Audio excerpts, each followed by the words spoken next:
भक्तमाल जी की एक कथा है कि एक राजा था, उसके सिर में बहुत दर्द रहता था। तो एक वैद्य ने आकर के कहा कि मानसरोवर में रहने वाले हंस, उनके हृदय को अगर लाया जाए और उससे एक दवाई बनाई जाए, उसका लेपन उनके सिर पे किया जाए तो उनका सर का दर्द हमेशा के लिए खत्म हो जाएगा। राजा ने सैनिकों को आज्ञा की, जाओ मानसरोवर से हंस पकड़ के लाओ। सैनिक सब पहुंच गए मानसरोवर, लेकिन सैनिकों की वेशभूषा देख करके हंस उनके हाथ आए नहीं, दूर ही दूर रहे। 3-4 दिन तक सब सैनिक वहीं पड़े रहे, हंस हाथ नहीं आए। एक दिन उन सैनिकों ने देखा कि कुछ संत वहां पर आए और वे अपने हाथों से दाना चुगा रहे थे और हंस उनके हाथ से दाना ले रहे। सैनिक जैसे आगे बढ़े तो हंस सारे भाग गए। तो सैनिकों ने सोचा कि भाई हमारी वेशभूषा से भाग रहे हैं, हम भी अगर संत बन के आ जाएं तो शायद हमारे हाथ से भी कुछ पाएं, और जब ये पाएंगे तो हम इनको पकड़ लेंगे। तो हंसों का स्वभाव क्या था? संतों का सम्मान करते थे। ये सभी सैनिक संतों का रूप धारण करके गए और हाथ में दाना लेकर के हंसों को खिलाने गए। तो भक्तमाल जी में वर्णन है कि वे सब हंस जानते थे कि ये वही सैनिक हैं, लेकिन संत वेश में आए हैं। संत वेश में आए हैं, अगर हम इनके पास नहीं गए तो भेष का अपराध बनेगा। जानते हुए भी कि हमें बंदी बनाएंगे, जबरदस्ती जो हंस थे वे उनके समीप चले गए और सैनिकों ने थोड़ी देर तो दाना चुकाया और फिर मौका पाके उनको पकड़ लिया, ले गए। ये दृश्य भगवान देख रहे थे। ठाकुर जी ने मन में विचार किया कि हंस जानते हुए भी कि ये सैनिक हैं, हमें बांध लेंगे, फिर भी भेष का सम्मान करने के लिए इन्होंने खुद को दे दिया। इनकी रक्षा मैं करूंगा। और ठाकुर जी एक वैद्य बन के राजा के यहां आ गए। हंसों को लाया गया पिंजरे में बंद करके, बस उनका वध करना ही था कि तुरंत ठाकुर जी आए और ठाकुर जी आके बोले, राजन सुनो, हम आपसे वचन देते हैं, इन हंसों को अभी मत मारो। हम एक औषधि आपके माथे से लगाते हैं, अगर 2 दिन में आपका दर्द ठीक ना हो तो आप इन हंसों का वध करना, लेकिन आपका दर्द यदि जड़ से खत्म हो जाए तो इन हंसों को छोड़ देना। राजा बोले ठीक है। अब भगवान अपने हाथ से तो कुछ भी मिला दें, वो मट्टी घुमा के लगा दें तो ठीक है जाएगा। ठाकुर जी तो नाटक कर रहे हैं, जे डाल वो डाल, घुमा के उसमें एक बढ़िया सा लेप बनाया, राजा के सिर से लगाया, लगाते ही दर्द दूर हो गया। 2 दिन तक देखा दर्द नहीं हुआ। बोले महाराज आपका औषधि बहुत बढ़िया। ठाकुर जी बोले बस हमारी यही भाव है कि आप इन हंसों, बोले आप कुछ मांग लीजिए, बोले बस एक ही मांग रहा है, इन हंसों को छोड़ दो। बोले ठीक है। हंसों को मुक्त करने लगे, इतने में ही वो वैद्य वहां से अंतर ध्यान हो गया। तब हंसों ने पिंजरे से बाहर आकर के बताया, बोले राजन ये कोई सामान्य वैद्य नहीं था, साक्षात ठाकुर जी थे। हम जानते हुए भी कि ये सैनिक हैं, लेकिन इनकी भेष संतों की थी, इसलिए हमने अपने आप को बंदी बनवाया। इस बात से रीझ करके ठाकुर जी आए तुम्हारे माथे से लेप लगाने के लिए। भैया संतन को सम्मान करो वो तो एक अलग बात है, पर नकली संतन के भेष को ही सम्मान कर लो, वहां से ही ठाकुर जी प्रसन्न हो जाए कि ये उनके भेष का सम्मान करते हैं।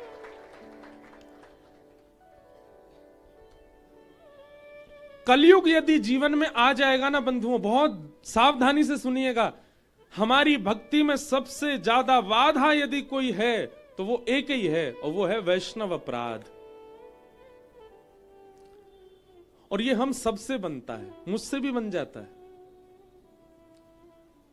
वैष्णव अपराध हमारे जीवन में यदि बन रहा है और बार बार बन रहा है तो इसका मतलब है कि आपके ऊपर कलयुग का प्रभाव है। आपको एक साधक को देख करके भी, एक भजनानंदी को देख करके भी आपके मन में यह भावना आती है कि कहीं ना कहीं ये थोड़ा बहुत तो आडंबर है। ये वैष्णव अपराध है और ये कलयुग आपके ऊपर आ चुका है, इस बात का प्रमाण है। आप बिहारी जी गए और श्री कुंज बिहारी लाल जी का दर्शन करते समय तभी आपने पुजारी जी जो आगे घूम रहे थे और उनके प्रति ऐसी भावना आ गई, जो पुजारी जी तो बस पैसा लेवे के काज डोल रहे हैं, बन गया अपराध। और ये अपराध कौन बनवाता है? कलयुग। भक्तों का स्वरूप ऐसा नहीं, मीराबाई का स्वरूप ऐसा नहीं था। मीराबाई तो जिसको देखती उसके रूप में, उसके स्वभाव में, उसके गुण में, सब में श्री कृष्ण का ही संबंध देखती। हमारे हरिराम व्यास जी का चरित्र कहा था अभी जयपुर में। व्यास जी के चरित्र में आता है हरिराम व्यास जी का स्वरूप कैसा था। कोई बढ़िया लोभी व्यक्ति उनके पास आता, जो बहुत लोभी है, उसको देख करके कहते, वाह भैया तुम पे बामन भगवान बड़ी कृपा है। बामन भगवान भी तो 3 पग जमीन से तीनों लोक लोभ में ले आए थे। कोई बहुत क्रोधी दिखाई देता, वो हो जय हो परशुराम भगवान के अंश। हरिराम व्यास जी की दृष्टि ऐसी थी। कोई बहुत सांवला सा काला सा दिखता, आ जा रे कन्हैया, उसको ऐसे ही बुलाते।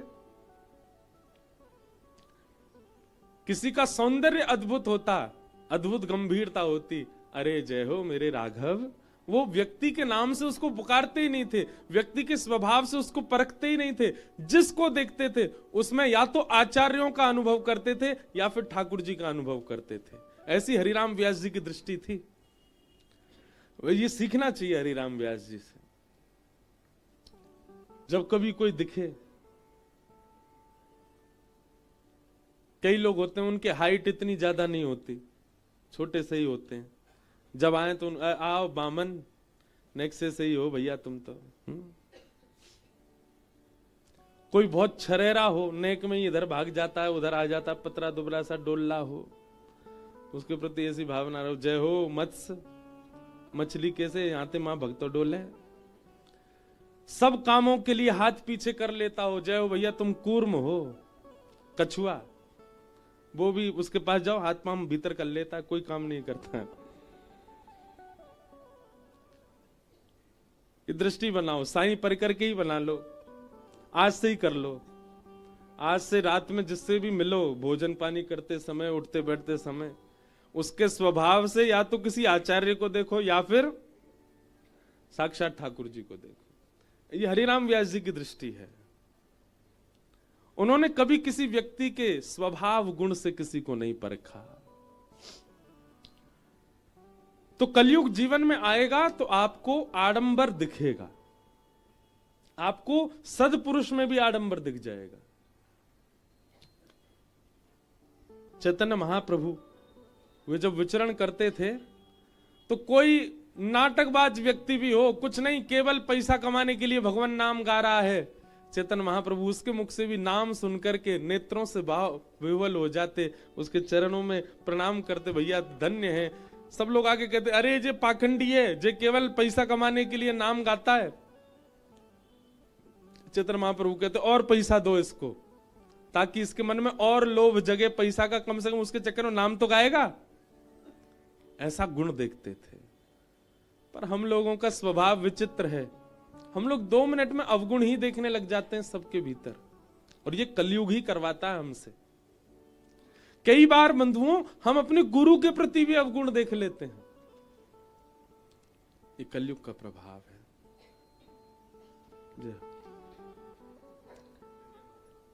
जय जय राधा वल्लभ श्री हरिवंश, जय जय राधा वल्लभ श्री हरिवंश, जय जय राधा वल्लभ श्री हरिवंश, जय जय राधा वल्लभ श्री हरिवंश, जय जय श्री वृंदावन श्रीवन चंद, जय जय श्री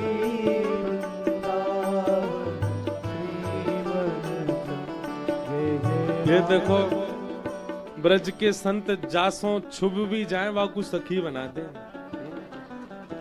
सखी बनवे को मतलब है ठाकुर जी की अधिकारिणी बना दे। हमारे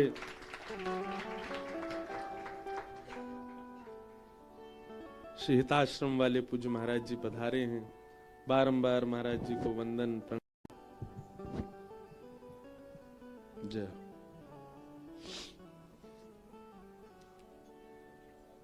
तो कलयुग के ये पंच स्थान,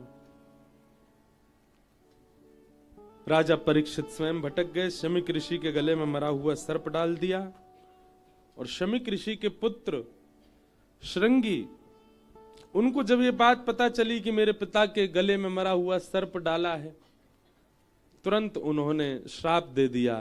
इति लंघित मर्यादम तक्षकः सप्तमे हनि। मैं श्राप देता हूं कि तक्षक सर्प के डमसन से राजा परीक्षित की 7 दिन के अंदर मृत्यु हो जाएगी। श्राप दे दिया। शमीक ऋषि को जब ये बात पता चली कि मेरे पुत्र ने राजा को श्राप दे दिया, उन्होंने अपने शिष्य गौरमुख से कहा कि आप जाओ, जाकर के राजा परीक्षित को बता दीजिए उनके जीवन के केवल 7 दिन बचे हैं। राजा परीक्षित को जैसे ये बात पता चली कि मेरे जीवन के केवल 7 दिन बचे हैं, देखो एक बात बहुत ध्यान से सुनना। साधक वैष्णव का एक स्वरूप है कि वो विपरीत समाचार सुनकर के भी अप्रसन्न नहीं होता। इससे ज्यादा विपरीत क्या होगा कि किसी की मृत्यु की खबर ही सुना दो उसके मुंह पे जाकर के, तुम मरने वाले हो इतने दिन में। लेकिन फिर भी राजा परीक्षित इससे परेशान नहीं हुए। हम तो छोटी छोटी बातों पे परेशान है जाएं, पर वैष्णव का स्वभाव है कि वो निश्चिंत नहीं होता, वो चिंतित नहीं होता, वो निश्चिंत ही रहता हर परिस्थिति में। सूरदास जी का एक पद है, जैसे राखो तैसे रहूं, जानत हो दुख सुख सब जन के, मुख से कछु ना कहूं। आप सब जानते हो ना, मैं क्या बताऊं आपको। जैसे राखो तैसे रहो। परीक्षित जी ने मन में विचार किया कि जिन्होंने मेरी मातृ गर्भ में ब्रह्मास्त्र से मेरी रक्षा की, उस समय भी कोई कारण था, और आज एक ब्राह्मण के द्वारा 7 दिन में मरने का श्राप लगा है, तो ठाकुर जी ने इसमें भी कोई कारण ही देखा होगा, मैं क्यों चिंता करूं। उन्होंने चिंता नहीं की। हम सिड्डी से कभी उतरते हैं, कई बार ऐसा होता है कि हम गिरने वाले थे लेकिन बच गए, पर कभी कभी होता है गिर जाते हैं। अरे ठाकुर जी ऐसे क्या गिर दिया आपने। ठाकुर जी कहें दारी के तो यूं याद ना, 2 बार बचायो भी तो हो। वहां समय तो तेने कही ना, जय हो ठाकुर जी आपने बचा लिए। और ज्यादा ना लग जाए, बाद ना रोने लगे। विचारणीय बात है कि नहीं। आप साइकिल चला रहे हो, कितनी बार ऐसा होता है कि आप गिरने वाले थे, नहीं गिरे, लेकिन जिस दिन गिर जाते हैं उस दिन ठाकुर जी के आगे रो रहे हैं, क्या गिर दिए। घर में परिवार का कोई सदस्य बीमार हो गया, बीमार होकर बेचारा ठीक हो गया, लेकिन किसी दिन बीमार हो गया और इतना बीमार हुआ कि ठीक ही नहीं हो रहा, तो ठाकुर जी से शिकायत शुरू हो जाती है। ठाकुर जी कहते हैं ये कितनी बार बीमार हुआ, उतनी बार सही भी तो हुआ, तब तो तुमने क्षमा नहीं किया, तब तो तुमने एक बार भी नहीं कहा कि ठाकुर जी आपकी बड़ी कृपा, और जब अब सब सही नहीं हो रहा तो फिर शिकायतें लगा रहे हो। ये समझने वाली बात है। राजा परीक्षित से सीखो। राजा परीक्षित कह रहे हैं कि जब मेरे मातृ गर्भ में ब्रह्मास्त्र आकाश में था तो वो रक्षा करने आए थे, और आज 7 दिन में मरने का श्राप लगा है, तो इसमें भी कुछ ना कुछ होगा। हमारे पूज्य गुरुदेव भगवान रामानुज गुरु जी बहुत अच्छी बात कहते हैं, ध्यान से सुनना। विश्वासो फलदायक। राजा परीक्षित जब अपनी मातृ गर्भ में थे तो भगवान शस्त्र लेकर के गए और उनकी रक्षा की, और राजा परीक्षित जब जीवित अवस्था में 7 दिन में मरने का श्राप लगा तो भगवान शास्त्र रूप धारण करके आए और उनकी रक्षा की, भागवत जी के रूप में आए। अच्छा, दोनों में भी कारण। गुरुदेव भगवान कहते हैं, मैंने देखो गुरुदेव का दर्शन नहीं किया, पर गुरुदेव की लिखनी कई छोटे छोटे ग्रंथों वो पढ़े हैं मैंने। एक जगह गुरुदेव कह रहे हैं कि वहां अश्वत्थामा ने शस्त्र छोड़ा था मारने के लिए, तो भगवान शस्त्र से ही रक्षा करने आए। चक्रा नाम की गदा को घुमाया भगवान ने गर्भ में जाके, और आज एक ब्राह्मण ने वाक वज्रम विशशरजह, वाणी का वज्र छोड़ा है, तो ठाकुर जी भी वाणी रूपी धारण करके आए रक्षा करने के लिए। कथा का। कथा क्या है? वाणी रूप है। परीक्षित को 7 दिन में मरने का श्राप लग गया। परीक्षित जी महाराज चिंतित नहीं हुए, बल्कि विचार करने लगे, अच्छा है, दुनिया में किसी को नहीं पता कि उसका अंत कब होगा, पर मैं दावे से कह सकता हूं कि 7 दिन से पहले मेरी मृत्यु नहीं होगी। मेरे पास 7 दिन शेष हैं। इसमें भी भगवान का एक संकेत मैं मान लूं कि ठाकुर जी ने मुझे पहले ही बता दिया कि इतने दिन आए तेरे पास, अपना कल्याण कर ले। मैं कितना भाग्यशाली हूं। व्यक्ति को क्या पता कि उसके प्राण कब निकले। राजा परीक्षित ने अपने पुत्र को, जन्मेजय को, राज्य गद्दी पर बिठाया, स्वयं वन में चले गए। अनेक संत ऋषि गण सब गंगा जी के तट पे आ गए।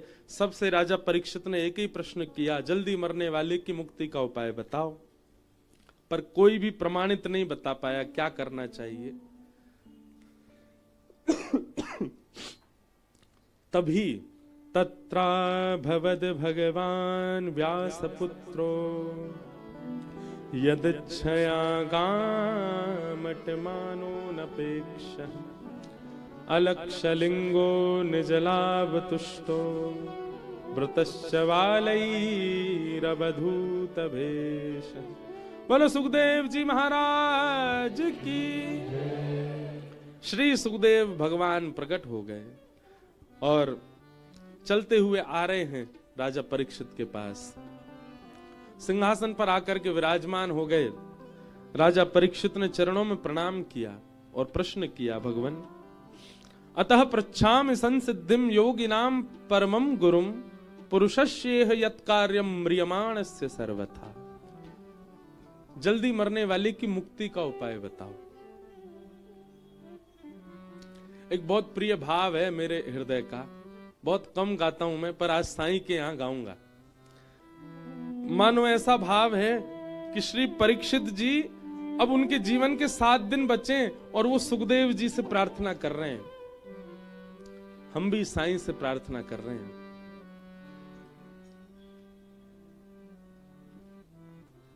चाहे हार हो चाहे जीत हो, चाहे हार हो चाहे जीत हो, गुरु चरण में मेरी प्रीत हो।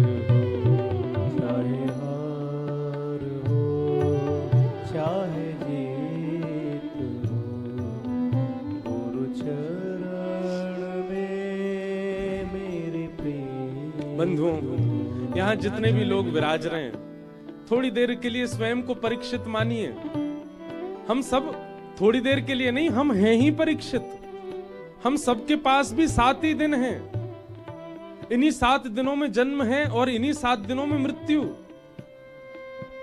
भले ही जीवन की अवधि बड़ी हो, पर है तो 7 ही दिन।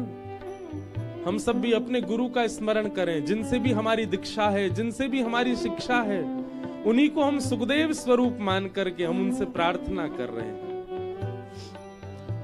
चाहे हार हो चाहे जीत हो, गुरु चरण में मेरी प्रीत हो। चाहे हार हो चाहे जीत हो, गुरु चरण में मेरी प्रीत हो।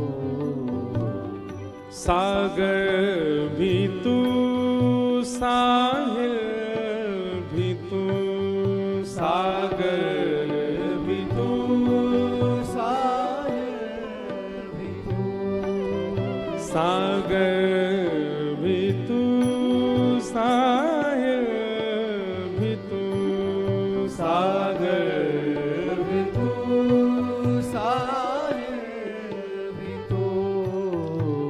मझधार और माझी भी तू, मझधार और माझी भी तू, मझधार और माझी भी तू,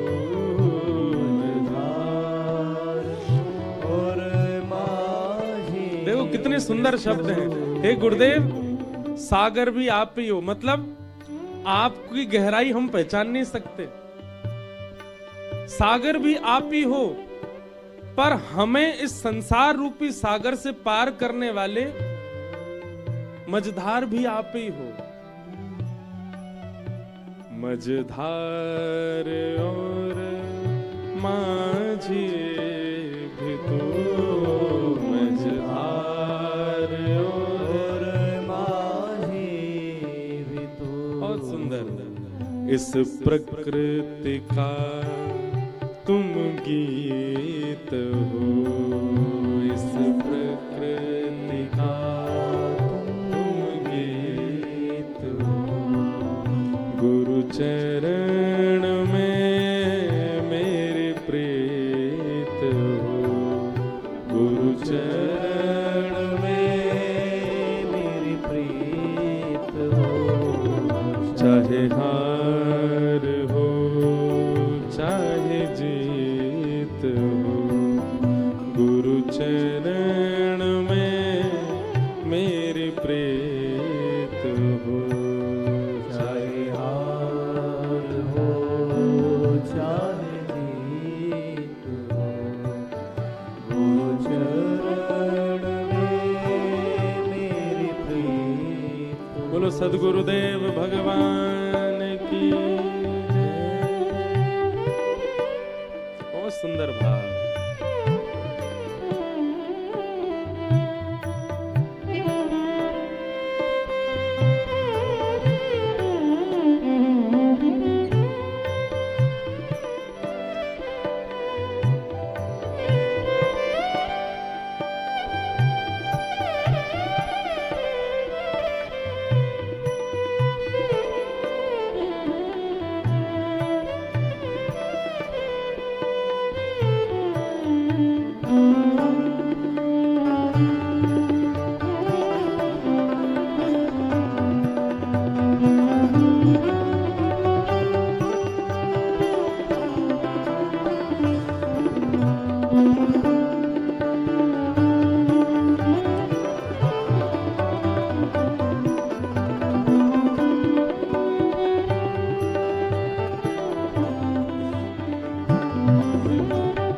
दुनिया ये जाने क्या भला, दुनिया ये जाने क्या भला।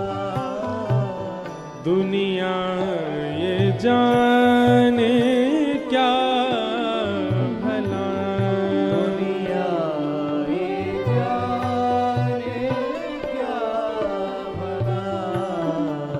तेरे रूप में मुझे क्या मिला, तेरे रूप में मुझे क्या मिला। तेरे रूप में मुझे क्या मिला। तेरे रूप में मुझे क्या मिला। गुरुवर मेरे मन मीत हो, गुरुवर मेरे मन मीत हो। गुरु चरण में मेरे प्रीत हो, गुरु चरण में मेरी प्रीत हो। चाहे हार हो चाहे जीत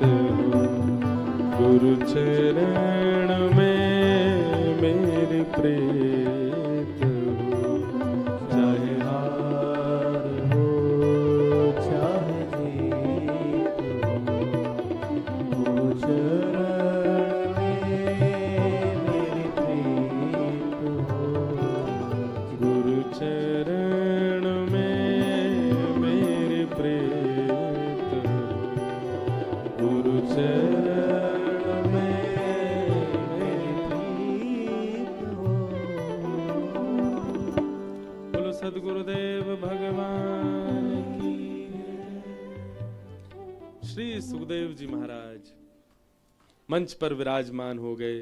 परीक्षित हाथ जोड़ करके सामने बैठे और कह रहे हैं, भगवान जिसके जीवन के केवल 7 दिन बचे हैं उसको मुक्ति के लिए क्या करना चाहिए, कृपा कीजिए। बंधुओं, मैं एक बात कहता हूं, जो आपके संशय का समाधान बता दे वो गुरु है,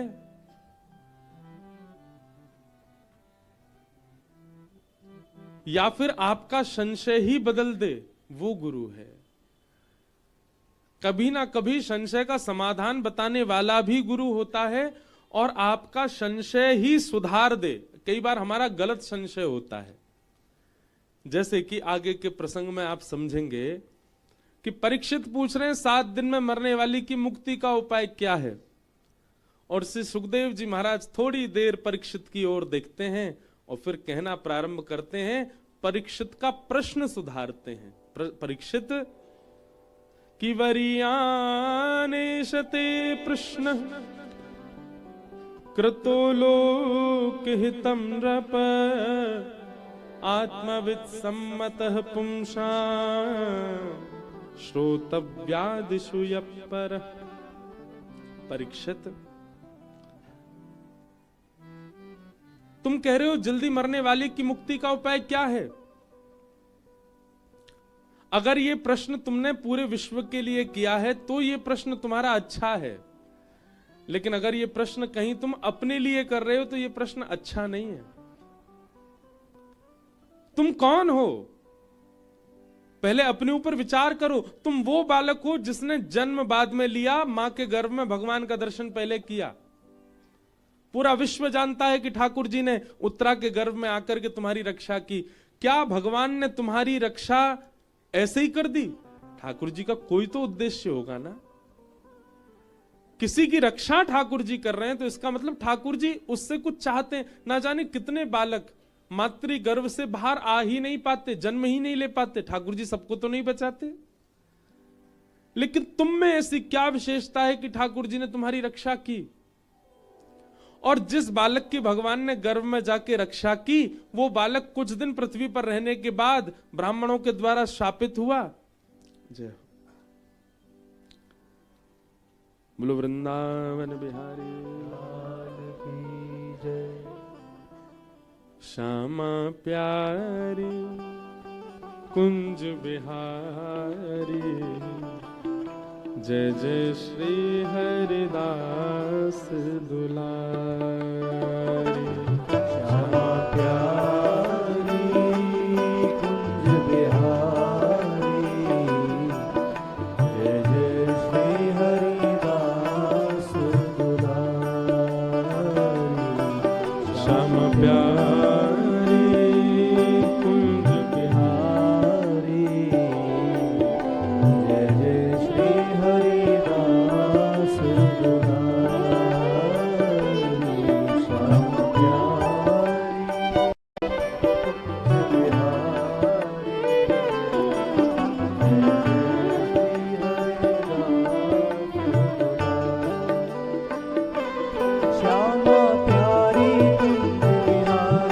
जय जय श्री हरिदास दुलारी। श्यामा